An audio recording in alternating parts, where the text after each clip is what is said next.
மோகனக்கா,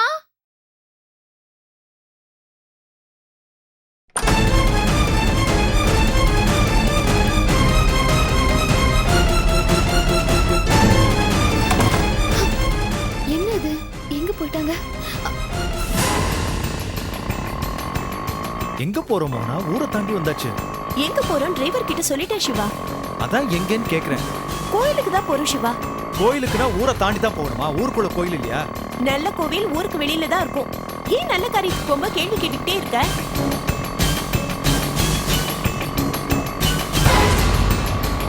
போமா.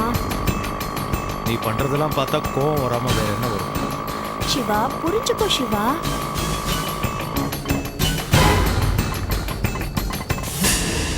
மோகனக்காவும் சிவாயாவும் இல்ல. என்ன? மோகனக்காவும் சிவாயாவும் ரூம்ல இல்லம்மா. என்ன சாவித்ரி சொல்ற? என்ன வளர்ற? அவளுக்காக தானே ஃபங்க்ஷன் ஏற்பாடு பண்ணிருக்கு. எங்க காணாம போயிருப்பா? நான் தான் ரூம்குள்ள நல்லா பார்த்தேன், அவங்க 2 பேரும் இல்ல. ஒருவேளை யாராலும் ஃப்ரெண்ட்ஸை அழைச்சிட்டு வர போயிருப்பாளோ? என்னடி பேசுற நீ? அப்படி போனா சிவா தானே தனியா போவான். ஆம்படை ஆலயமா கூட்டிட்டு போவான். அப்படின்னா பின்ன எங்க தான் போயிருப்பா? ஒருவேளை அன்னைக்கு மாதிரி மோகனா கோச்சுட்டு போய் சிவா எங்கேயோ தேடிட்டு இருந்தான்னா? என்னன்னா நீங்க? அவ என்ன குழந்தையா? அவளுக்குன்னு ஒரு ஃபங்க்ஷன் ஏற்பாடு பண்ணிட்டு இருக்கச்ச கோவிச்சுட்டு போறீங்க. யோ, விளக்கம் கேட்காதியா? சொன்னதை பட்டுன்னு புரிஞ்சுக்கிட்டு இடத்த கட்டுற வழி பாரு. எப்படித்தான் நான் உங்க திருப்திக்கும் கண்டிஷனுக்கும் இடத்த வாங்கி கொடுக்க போறனோ, ஐயனாரே என்ன காப்பாத்துப்பா. ஏச்சி, எதுக்கு தேவையில்லாம ஐயனார கூப்பிடுற நாயே? இவர் முஸ்தபா கூப்பிடு. எந்த முஸ்தபா? என்னடை, தேக்கு பண்ண விஷயமா நம்ம சுத்தின போது இந்த ரயில்வே ஸ்டேஷனுக்கு தெற்கால ஒரு 5-6 ஏக்கர் லேண்ட வச்சுக்கிட்டு இருந்தால அந்த ஓனர் பேரு முஸ்தபா தானே? ஓ, கொய்த்து பாய் முஸ்தபாவா? அவரை சொல்றீங்களா? அவனேதான். அதெல்லாம் தேராது சார். இப்போ அந்த இடமெல்லாம் முதல்ல விக்கிற மாதிரி தான் இருந்துச்சு. ஆனா இப்போ விக்கல சார், முடிஞ்சு போச்சு. என்னைய சொல்ற? திடீர்னு குண்டு தூக்கி போடுற? போன வர வரைக்கும் அது போலான்னு சொன்னானுங்க. தெரியும் சார், அது இப்போ விக்கலையா? முதல்ல விக்கிற மாதிரி இருந்தது, இப்போ விக்கல சார். என்னையா இப்படி குண்டு தூக்கி போடுற? அதை நம்பி தாயா நான் அந்த பணத்தையே வாங்கியிருக்கேன். இங்க பாரு, அந்த இடம் படியிலன்னு நீ காட்டுற அல்ப இடத்துல எல்லாத்தையும் பார்க்க வேண்டியிருக்கும். அது வேற ஒண்ணும் இல்ல சார். போன வருஷம் குவைத்துல ஒரு யுத்தம் வந்தது இல்ல? ஆமா. அப்ப அந்த பாய் இங்கே வந்துட்டாரு. வந்ததும் அந்த இடத்த வித்து மெட்ராஸ்ல ஏதாவது ஒரு இடத்த வாங்கி செட்டில் ஆகலான்னு ஒரு முடிவு பண்ணாரு. அப்பதான் விக்கிறதா சொன்னாரு. ஏன் இப்ப ஏன் வேணான்றாரு? இல்ல மெட்ராஸ்ல யுத்தம் வர போதாமா? அதெல்லாம் கிடையாது சார். இப்ப குவைத்துல யுத்தம் முடிஞ்சு போச்சு. இப்ப மறுபடியும் அங்க வேலை பார்த்தவங்க எல்லாம் திரும்ப கூப்பிடுறாங்க. அதனால அடுத்த வாரம் முஸ்தபா பாய் அப்படியே குவைத்துக்கு ஜிவ்வுன்னு பறக்க போறாரு சார். அடுத்த வாரம். ஏண்டா நாய, அதான் விஷயமா? ஆமா சார். இத முதல்லயே சொல்லி தொலைக்க வேண்டியதானே? ரொம்ப வசதியா போச்சு. என்ன வசதி? அதெல்லாம் ஒண்ணும் இல்ல. நீ அவரோட அட்ரஸ் கொடுத்துட்டு போ, நான் போய் பார்த்து பேசிக்கிறேன். அட்ரஸா? யோ, என்னைய பேய் மாதிரி முடிக்கிற? வேலை முடிஞ்சா அவனுக்கு கமிஷனோட அட்ரஸ் கொடு. கமிஷன் உண்டு இல்ல? உண்டு உண்டு உண்டு. அப்படின்னா அவர் அட்ரஸ் என்ன? விசிட்டிங் கார்டே தர்றேன். நீ பார்த்தது போதும் கூட. இந்தாங்க. நல்ல வேளை மாத்தி கொடுக்கல. சரி, கிளம்பு. கிளம்புறேன் கிளம்பு. சார். என் கமிஷன். ஐயோ, இவன் கூட பெரிய ரோதனையா போச்சியா. இரு, எடுத்துட்டு போ. இங்க வர கண்டிஷன் எல்லாத்தையும் மறந்துடக்கூடாது. சார், நான் கண்ணாயிரம் மட்டும் இல்ல, அறிவாயிரமும் கூட.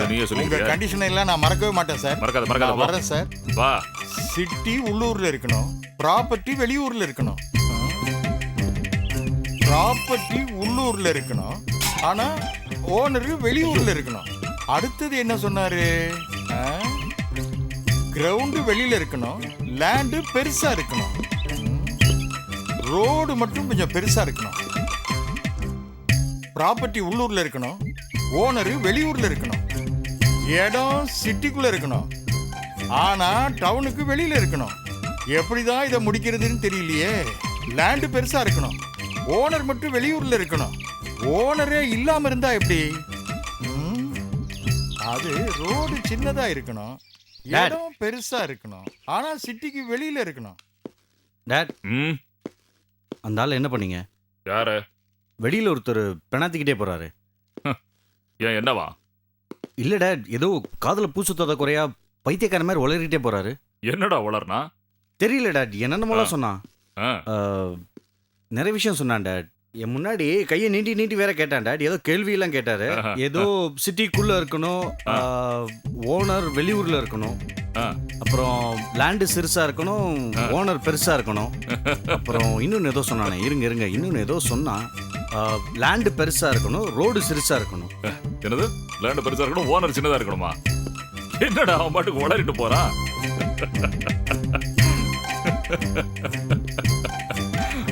விஷயம் என்ன தெரியுமா சன்?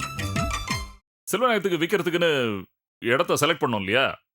அதுக்கு தான் ஒரு நல்ல இடத்த காட்டுறான்னு இவங்கிட்ட சொல்லியிருந்தேன். அதுக்கு 1-2 கண்டிஷனை சொன்னேன். அவன் இப்படி ஆயிட்டான். என்ன கண்டிஷன்?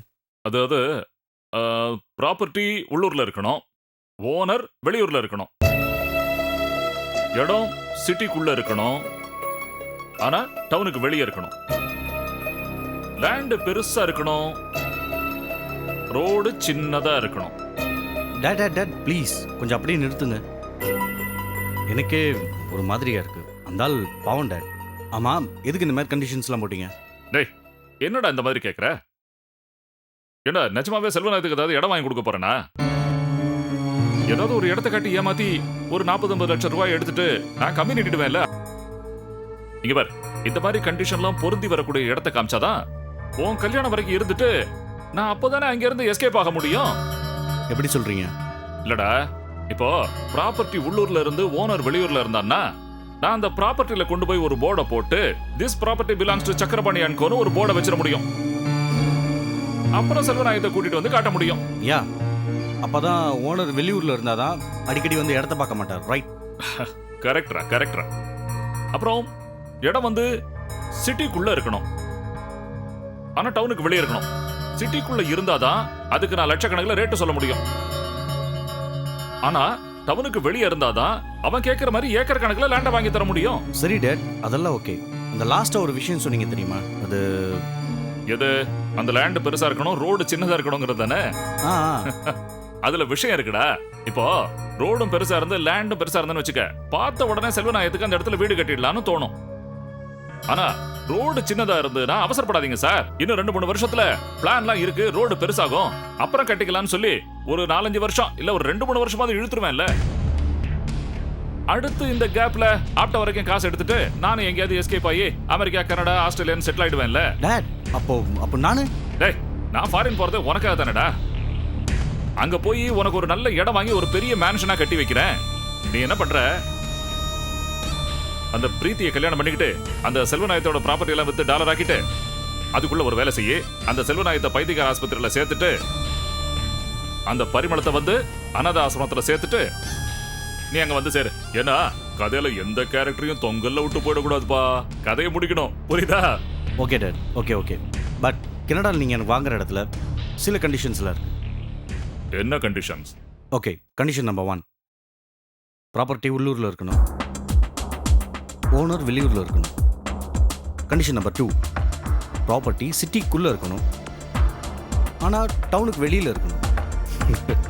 கண்டிஷன் நம்பர் 3, லேண்டு பெருசாக இருக்கணும், ரோடு ரொம்ப சின்னதாக இருக்கணும். என்ன பாடவா? எனக்கே வேலை காட்டுறியா?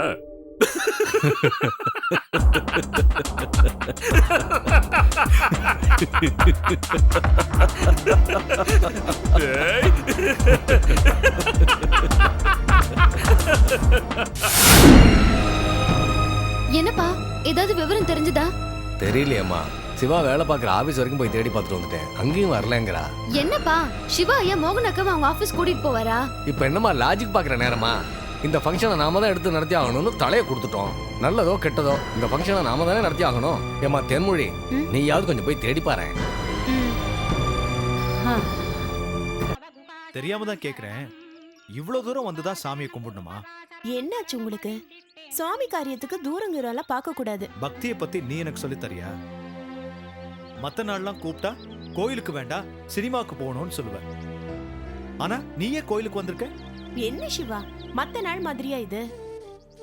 இன்னைக்கு தாலி மாத்திர நாள். நானும் அதைத்தான் சொல்றேன். பாலன் சார், தேன்மொழி அக்கா எல்லாரும் நமக்காக அக்கம் பக்கத்து மனுஷங்களெல்லாம் கூப்பிட்டு வச்சு அவங்க செலவுல ஃபங்க்ஷன் நடத்துறாங்க. அப்படி இருக்கும்போது ஒன்னும் சொல்லாம கொள்ளாம நாம இங்க வந்து சாமியை கும்பிட்டு இருந்தா தப்பா நினைக்க மாட்டாங்களா? ஒன்னும் நினைக்க மாட்டாங்க. விசேஷத்துக்கு வந்த ஒரு குழந்தை கிட்ட நான் சொல்லிட்டு தான் வந்திருக்கேன். கேட்டா நாங்க கோயிலுக்கு போயிருக்கோம்னு சொல்லுன்னு சொல்லியிருக்கேன். குழந்தை கிட்டயா? என்ன உளற? அப்ப நான் சந்தேகப்பட்டது சரியா போச்சு. சிவா, ஒழுங்கா சொல்லாம நாம இப்படி எதுக்காக திருட்டுத்தனமா கோயிலுக்கு வரணும்? மனுஷங்களை ஏமாத்தி சாமியை கும்பிடுன்னு எந்த வேதத்திலையும் சொல்லல. ஐயோ வா புறப்படு, வீட்டுக்கு சிவா, போலாம். சத்தம் போட்டு கோவில்ல அசிங்கப்படுத்தாதீங்க சிவா. நான் ஒண்ணும் வேணும்னே சொல்லாம வரல. சொல்றதுக்கு போனா அந்த பெருசுங்க நம்மள விடாது. அதனாலதான் சொல்லாம வந்தேன். இன்னைக்கு ஃபங்க்ஷன் எனக்கு தானே. எனக்குன்னு சில சென்டிமெண்ட்ஸ்லாம் இருக்காதா? நான் கோவிலுக்கே வரக்கூடாதா? அதுக்காக 10 மைல் தள்ளி இந்த கோயிலுக்கு தான் வரணுமா? ஐயோ சிவா, இது மாங்கல்யத்துக்கு உகந்த சக்தி வாய்ந்த கோவில். கூட்டம் நிறைய இருக்கு பாத்தீங்கல்ல. நல்ல மனசு குளிர ஆறாமர உட்கார்ந்து பிரார்த்தனை பண்ணிக்கணும். நான் நிறைய விஷயம் நினைச்சிட்டு வந்திருக்கேன். அதான் உன்னை இவ்வளவு தூரம் கூட்டிட்டு வந்திருக்கேன். என்ன நினைச்சிட்டு வந்த? ஒவ்வொன்னா சொல்றேன், நீ வா. வா சொல்றேன். என்னன்னு தெரியலையே. நேரம் ஆயிடுச்சு, நாங்க கிளம்புறோம். சித்த இருங்கோமா, இப்ப வந்துருவாங்க. இல்லம்மா, நேரமாச்சுன்னா பஸ் கிடைக்காது, அதனாலதான். அப்படியா? சரி சரி வரமா. போயிட்டு வாங்க. என்னது இது? என்னம்மா எல்லாரும் கிளம்பிட்டாங்க, எங்க நான் போனாங்க? என்னடிமா பண்றது? தேன்மொழி வரா பாரு. என்னாச்சுக்கா? இப்படி சொன்னா எப்படிமா? வந்த வாழ பாதி பேர் இப்பவே கிளம்பி போயிட்டாளே. 2 பேர் கிளம்பி கூட போயிட்டாங்க. என்ன பண்றது? லேட் ஆயிடுச்சுன்னு கிளம்பிட்டாங்க. சாவித்ரி, வர்றவாளை எப்படியாவது பேசி நீ தாண்டிமா சமாளிக்கணும். அவ எங்கேயாவது போன் பண்ணதான் போயிருப்பா. இப்ப வந்துருவா பாரு.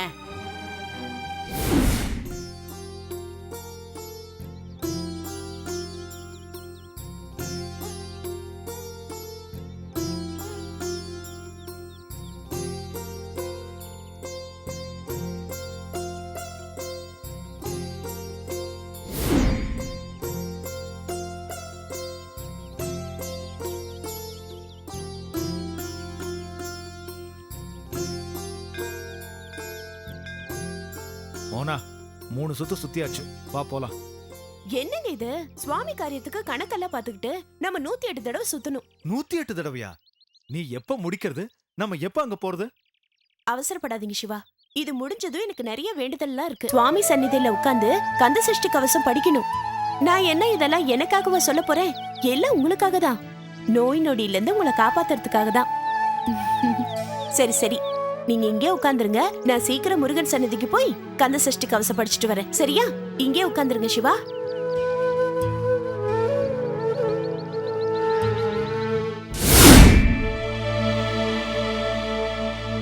அம்மா, சிவாவும் மோகனாவும் ஆட்டோல போனதை என் பொண்ணு பாத்திருக்காமா. அப்படியா? பாப்பா, நீ சரியா பாத்தியாமா? ஆமா மாமா, நான் பார்த்தேன்.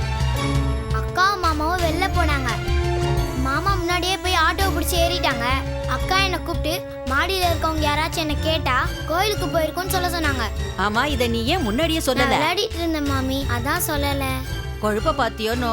கோவிலுக்கு போகணும்னு தெரிஞ்ச அவளுக்கு ஒரு வார்த்தை நம்ம கிட்ட சொல்லிட்டு போக தெரியல பாரு. மோகனா குணம் தெரிஞ்சது தானே.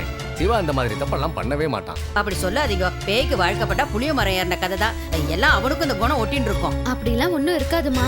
ஏதோ அவசரத்துல கிளம்பிட்டாங்க. கோயிலுக்கு தானே இப்ப வந்துருவாங்க. சரி வாமா, நம்ம போலாம். உங்க மனுஷால நீ விட்டு கொடுப்பியா?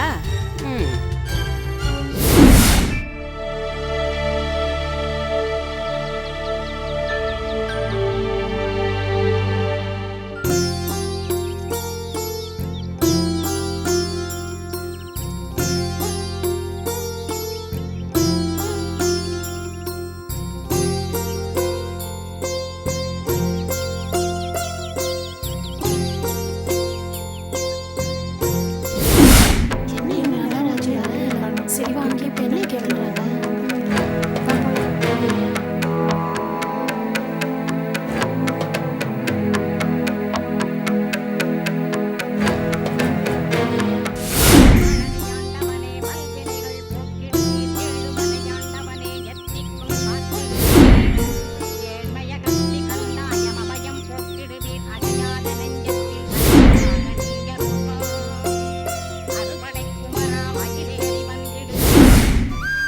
டைம் ஆயிடுச்சு, நாங்க கிளம்புறோம். சொல்லிடுங்க.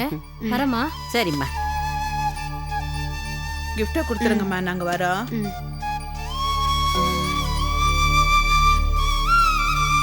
அம்மா, நான் கிளம்புறேம்மா. நீயும் கிளம்பிட்டியா சாவித்ரி? போயிட்டு வா. இல்ல, நான் வேலை செய்யற வீட்ல என்ன தேடுவாங்க. மோகனக்காவும் சிவாயாவும் வந்தா இந்த கிஃப்ட கொடுத்துருங்க. நான் கொடுத்தேன்னு சொல்லி கொடுங்க. வரேன்க்கா. வரேம்மா. போயிட்டு வா. வரேன்ப்பா.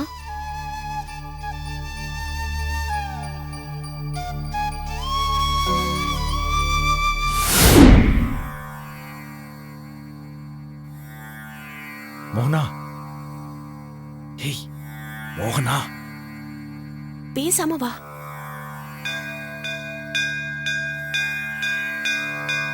மோகனா, எவ்வளவு பெரிய ஃபங்க்ஷன் அங்க வச்சிருக்காங்க. நீங்க வந்து லேட் பண்ணிட்டு இருந்தா என்ன அர்த்தம்? என்ன சிவானி, வந்ததுல இருந்து சொன்னதையே சொல்லிட்டு இருக்க. சீக்கிரமா சுத்திட்டு வந்துடுறேனே. வீட்ல அவ்வளவு பெரிய ஃபங்க்ஷன் வச்சிருக்காங்க.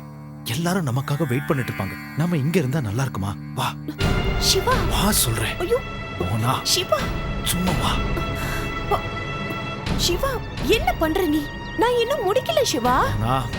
இத பாரு, நீ எனக்காக வேண்டிக்கிட்டது உண்மைனா அதோட நல்லது கெட்டது என்னத்தானே பாதிக்கும். அது பரவாயில்ல, நான் அதை தாங்கிக்கிறேன். ஆனா மனசுக்குள்ள எதையோ வச்சுக்கிட்டு நீ பண்ற டார்ச்சர் இருக்கே, அதைத்தான் என்னால தாங்கிக்க முடியல. சொல்லு, என்னதான் பிரச்சனை? எனக்கு நல்லா தெரிஞ்சு போச்சு. ஏதோ திட்டத்தோட தான் நீ இப்படி நேரத்தை கடத்துற. நீ இதையெல்லாம் பண்றது எனக்காகவும் இல்ல, பக்திக்காகவும் இல்ல. பின்ன எதுக்காக? நான் பண்றதெல்லாம் உனக்காகவும் இல்ல, சாமிக்காகவும் இல்ல. எல்லாம் அந்த சாவித்திரிக்காக தான். நீ அந்த சாவித்திரிய பார்க்க கூடாதுங்கிறதுக்காக தான். என்னடி பாம்பு மாதிரி புசு புசுன்னு மூச்சு விடுற? சொல்லு, இந்த நாடகம்லாம் எதுக்கு? யாருக்காகன்னு கேக்குறேன்ல. சொல்லிடுவேன், அப்புறம் நீங்க தான் வருத்தப்படுவீங்க. என்ன சொல்லுவ? எனக்கு இஷ்டம் இல்ல. இஷ்டம் இல்லையா? எதுல? அந்த வீட்ல வச்சு புது தாலி கட்டிக்க எனக்கு இஷ்டம் இல்ல. மோனா, நீங்க தான் மனசுல உள்ளதை கேட்டீங்க, நான் சொன்னேன். சொல்றத தெளிவா சொல்லு. அந்த வீட்ல வச்சு பண்ண இஷ்டம் இல்லையா, இல்ல புது தாலி கட்டிக்கிற சடங்குலயே இஷ்டம் இல்லையா? அந்த வீட்ல வச்சு பண்ணிக்கதான் இஷ்டம் இல்ல. காரணம், அவ அங்க இருக்கா. அவ முன்னாடி தாலி மாத்தி கட்டிக்க நான் ரெடியா இல்ல. என்ன உளற? அங்க யார் இருக்கா? ஏய், என் பொறுமையை சோதிக்காம சொல்லு. யார் முன்னாடி அங்க சடங்கு நடக்க கூடாதுன்னு நினைக்கிறேன்? அந்த தேன்மொழி முன்னாடி. தேன்மொழியா? அவங்க உனக்கு என்ன கெடுதல் பண்ணாங்க? கை காசை போட்டு உனக்கு இந்த சடங்கு நடத்த ஆசைப்பட்டதே அவங்க தானே? அதுதான் வேண்டாங்கிற. அதான் ஏங்குறேன். அந்த மலடி கையால தாலிய மாத்தி நான் கட்டிக்க மாட்டேன் மாட்டேன் மாட்டேன்.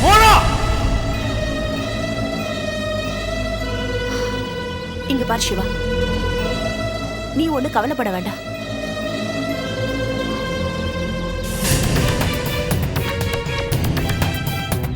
என் கையில தாலி இருக்கு. இது எங்க அம்மாவுக்கு எங்க அப்பா போட்ட செயின். கடைசி காலத்துல இதுதான் எங்க அம்மா கழுத்துல தாலி செயினா இருந்தது. அம்மாவோட ஞாபகார்த்தமா இப்ப இது என் கையில இருக்கு.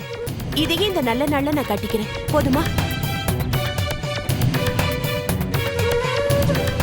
உனக்கு எந்த ஆட்சேபனையும் இல்லையே. சுமங்கலி பெரியவங்க முன்னாடி வாழ்த்தி கட்டிக்கிற மாதிரி ஆகுமா? இப்ப என்ன, ஒரு சுமங்கலி கையால நான் இதை கட்டிக்கணும், அவ்வளவுதானே? அது மட்டும் இல்ல சிவா, இந்த கோவில்ல உயர்ந்து நிக்கிற கொடிமரம் இருக்குல்ல, அதுக்கு முன்னாடி நான் நிச்சயமா இந்த தாலியை கட்டிக்கிறேன். நீ இங்கே இரு, நான் வந்துடுறேன். Just wait.